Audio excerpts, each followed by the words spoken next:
All right, finally we're working. Sorry for the late start because tried to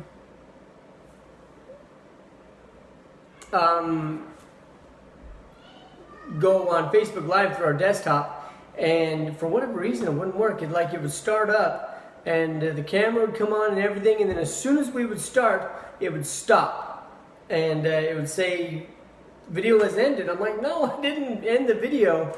And I tried that a number of times and I kept doing it. I'm not sure what's going on. Maybe I need to restart my camera. I don't know. Or restart my computer. So we are on Latuana's iPhone. Now, we would use my phone because I got a nice big phone that's much bigger than hers, except that my night view on the camera is, it's really bad. This right here is a little grainy, but for some odd reason, it's just one of the characteristics of the phone. It just does real bad in low lighting. In a lot of light, it's phenomenal, but in low light, it's terrible. And it's kind of an off-brand phone, and I got it because it's virtually indestructible. It's like one of the toughest phones that you can buy. Because I'm really hard on my phones. In fact, being that it's one of the toughest phones you can buy, and it's got a special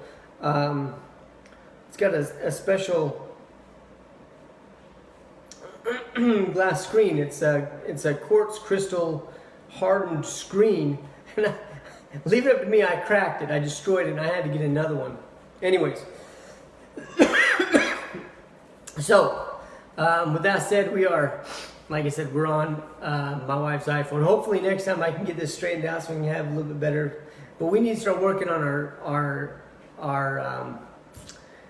our video quality, and it's just a learning process. Before the quarantine, I had never live streamed. I had never gone on Facebook. I've never recorded anything and uploaded it. Now my wife, on the other hand, Latuana, she's done it a number of times, and I used to enjoy watching her stuff. But me, no. And so, yeah, I don't come on here assuming that it's all professional quality and assuming I know what I'm doing, because I don't. I haven't, there's a number of podcast people that I follow that I have watched over the years and watched how they start from what I'm doing right now and progressively get better video equipment, get better recording equipment, get better recording room area. We're still in a concert hall, an echo chamber, where we have wood floors and square walls. So we're looking to upgrade a little bit, or at least modify some things to produce a little bit better, more clear audio visual stream. But anyways, until then, so some of the things to talk about tonight, I'm hoping that my wife joins me, because it's, in some ways, I can monologue, and it almost feels what's the word? Conceited, narcissistic.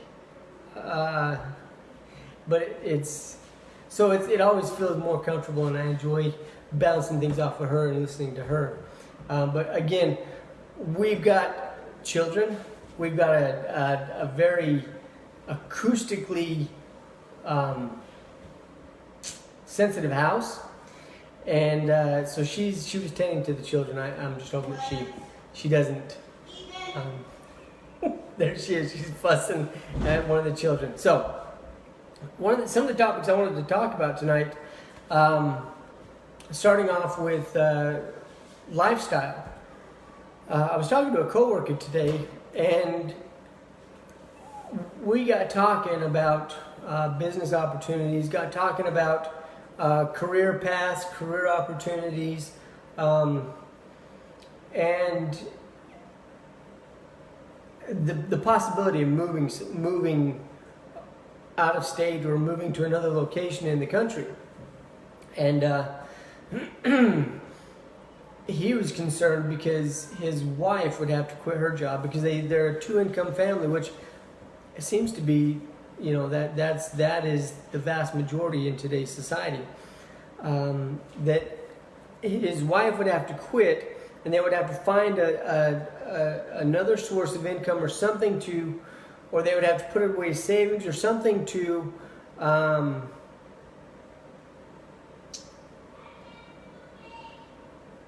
bridge that gap to when he can actually begin to make the difference. And I told him, I says, well, it's entirely possible for you to support your wife and your one child. He has one child that's 7 years old. It's entirely possible to do that on your income right now. And I began to share with him that me and my wife do it. My wife is a stay-at-home mom. And we have 3 small children, and I don't right now. I don't make much at all. In fact, I'm probably right smack in the median income of America. But here's the thing: we don't have brand new cars. We don't have car payments. We don't have lavish things in our house. We're not buying things. Our house is a little sparse, but our children are happy. Our children are fed. Our children are spend a lot of time. They get to be with their mother all day. They get to be with me when I come home. We do a lot of things outside, and we focus their attention on other things than what the world tends to throw at them, rather than throwing them at movies and cartoons and Netflix and tablets and game consoles. We try to very much limit them on that and give them a more imaginative upbringing. Now, this wasn't about my children. I kind of went off on a tangent there. But it's still completely possible for a family to live off of a single income, $50,000-$60,000 a year. Is it easy? No. You sacrifice. You give up things. He was concerned that he would have to reduce their household income to about what I make, and he said their expenses and their needs are too great for that. And I'm thinking, you're a young guy, it's you and one child and your wife, and you can't survive off of that. And it was just a reminder that, what are we selling our time with our children for? Because that's what it is. It all comes down to that. You put your children in daycare, and you are sacrificing your child, time with your child, teaching them for the things of the world. You are selling them for a price. My children there is nothing in the world that's worth that much. At least that's how I feel. That's how LaTuana feels. That we are willing to forego her having an active career. Now, I'm not opposed to me being home and being the main caretaker. If LaTuana was had a career that was making enough to support us all, I'm not by any means a traditionalist in that it has to be the man to work. I would love to be home with my kids every day. I could do it. I'm a structured kind of person where I could create a schedule that we stick on every day with their schooling and with their care. But it breaks my heart because it's now the norm for children to grow up in daycare. But we don't realize how much time that is. That's 9-10 hours a day that they are in daycare, that they are not with their mother and father. They're being taught and indoctrinated by people who have to abide by state mandates as far as what they talk about and what they do, and it breaks my heart. I personally, grew up. My father died when I was 3 years old, and so my mother was a single mother growing up. She had to work. There was nobody else. My daughter's playing. There was nobody else to do it. And so she had to go to work. Now, when we were really, really little, I remember being, until we were old enough to go to kindergarten or in first grade, we didn't really go to daycare. I remember when I was really, really young, we went to a daycare, but then we also were being, we'd go stay at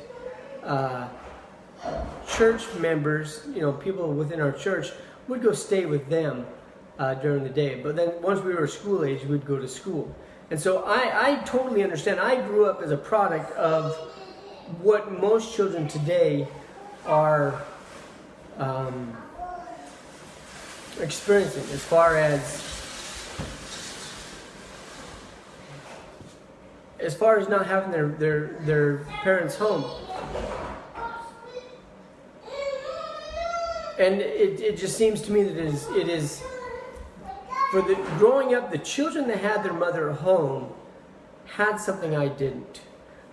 And they did well, they did better than I did. It seems like once we became adults, I had to play catch up with those who had their mother at home. Socially, emotionally, economically, I had to play catch up.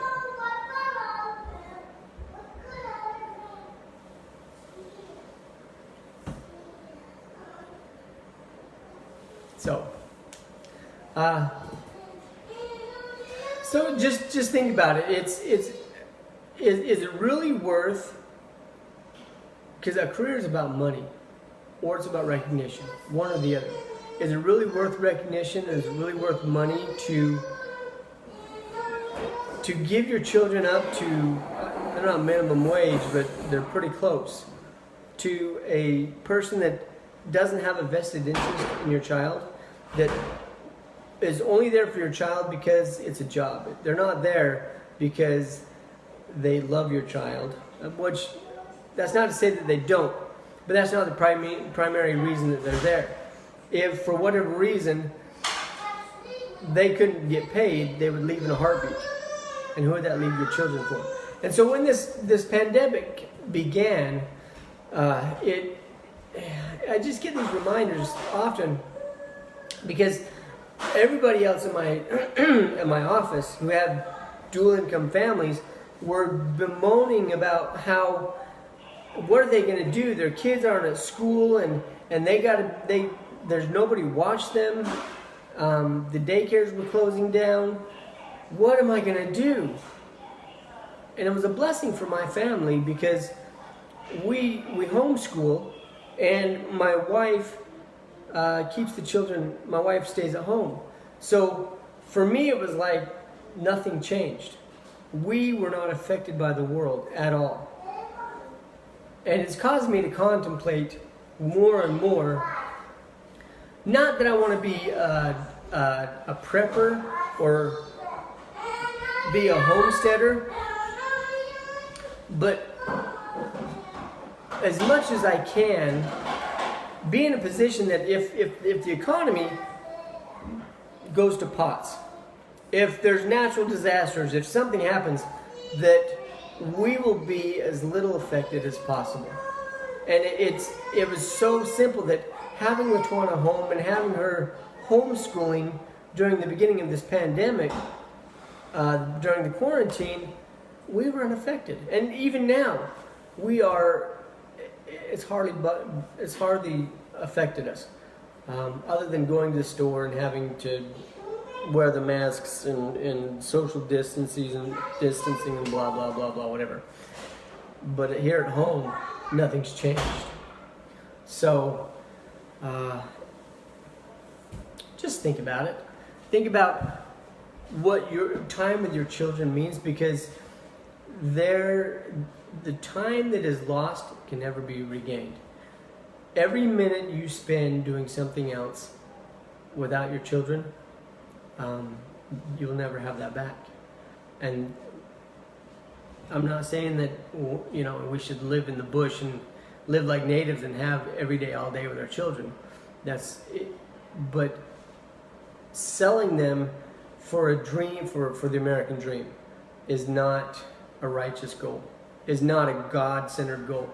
Because the American dream is all about materialism. If you think about it, you know, a house, white picket fence, and 2.2 children, it's all about the house and the white picket fence. It's all about driving in cars. You know, you got to have a car, your wife's got to have a car. It's got to be a newer car, so let's have a car payment. We got to have a big house. We want a big house with lots of rooms and storage, and so we need to have a big mortgage. And so therefore we have to have two incomes. Now, if we were making, between me and my wife, if we were making $100+ grand a year, that would change our lifestyle. That would completely change our living conditions. But it's not worth it. It's not worth the sacrifice and the time it would steal from our children.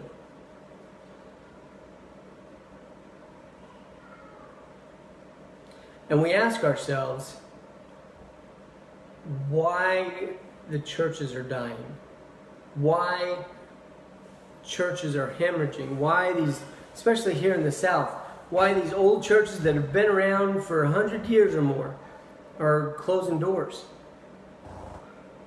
Why why children aren't going to church, why there's not generational retention in churches. Maybe because we've sent them off for someone else to teach them something else besides what's in the Bible. Teach them something else than what's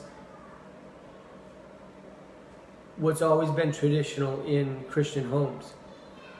Because if you think about it, grades from kindergarten to 12th grade, they are taught that God doesn't exist.